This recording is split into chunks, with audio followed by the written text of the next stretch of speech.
Εάν σας αρέσουν τα ελαφριά δροσερά γλυκάκια, τότε αυτό το γιαουρτογλυκό θα το αγαπήσετε. Και πιστέψτε με, όχι μόνο εσείς. Το πρώτο πράγμα, φίλοι μου, που θα κάνουμε είναι να ενεργοποιήσουμε τη ζελατίνη, οπότε θα χρειαστώ ένα κουταλάκι και ένα μικρό μπολάκι. Εδώ έχω 3 φακελάκια ζελατίνη, είναι 30 γραμμάρια.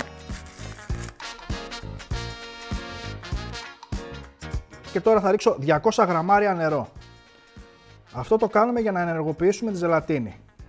Θα την αφήσουμε 5 λεπτάκια, έτσι, ανακατεύοντας εδώ πέρα να μας διαλυθεί καλά η σκόνη. Πλέον αυτό πάει στα άπλυτα, δεν το χρειαζόμαστε. Και τώρα, Νίκο, θα αφήσω το μείγμα, τη ζελατίνη, 5 λεπτάκια. Ένα μπολ και θα χρειαστώ 600 γραμμάρια στραγγιστό γιαούρτι 2% όλυμπος ή 3 κεσεδάκια.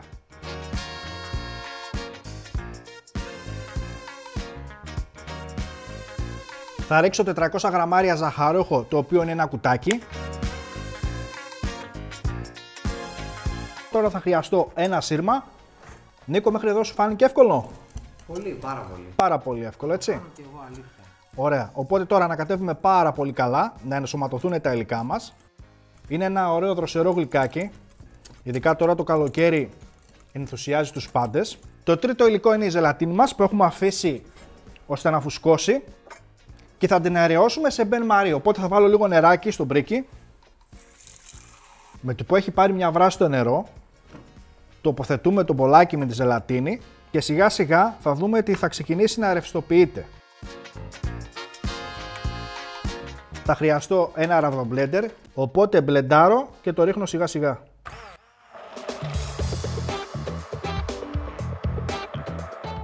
Αυτό ήταν. Ουσιαστικά, Νίκο, το γλυκό μας έχει τελειώσει.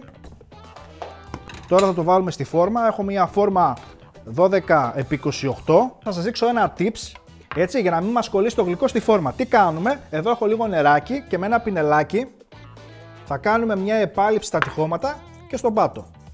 Τόσο απλά. Ανακατεύουμε λίγο με μια μαρίς με κυκλικές κινήσεις, να πάρουμε από τα τυχώματα που έχει και είμαστε έτοιμοι για να το ρίξουμε στη φόρμα. Δεν μου λες, εγώ αν θέλω μπορώ να ρίξω κάτι μέσα εδώ? Ναι, φυσικά. Μπορούμε να βάλουμε ό,τι μας αρέσει. Θέλω να βάλω cookies, μπορώ. Μπορείς να βάλεις cookies, τριμμένο μπισκότο, μπορείς να βάλεις κάποιο ξηρό καρπό, μπορείς να βάλεις κάποιο φρούτο. Έτσι, μύρτιλα. Ναι, ό,τι θες μπορείς να βάλεις. Θα του τέριαζε. Θα του τέριαζε, ναι. Απλά θα είναι λίγο πιο δύσκολο στο κόψιμο, αλλά αυτό δεν μας πειράζει καθόλου. Άρα γλυκό με πολλές παραλλαγές. Ακριβώς. Μόνο η φαντασία μας μπορεί να μας σταματήσει. Οπότε και αυτό στα άπλυτα. Το γλυκό είναι πανεύκολο να το φτιάξετε. Είναι ένα γλυκάκι που γίνεται πάρα πολύ εύκολα, όπως είδατε, με 3 υλικά και με 2-3 εργαλεία. Τώρα θα το βάλω στο ψυγείο 4 με 5 ώρες και θα τα πούμε μετά. Και το γλυκό είναι έτοιμο, έχει παγώσει, πάμε να το ξεφορμάρουμε. Βλέπετε, έχει πάρει, προσπαθούμε να το δώσουμε να πάρει αέρα.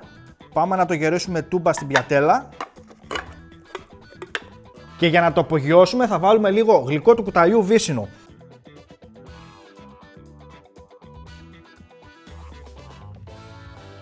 Και ήρθε η ώρα να το κόψουμε.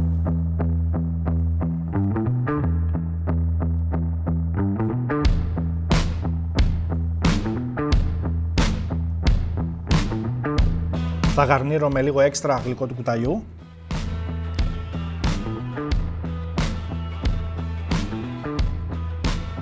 Για να δούμε τι φτιάξαμε.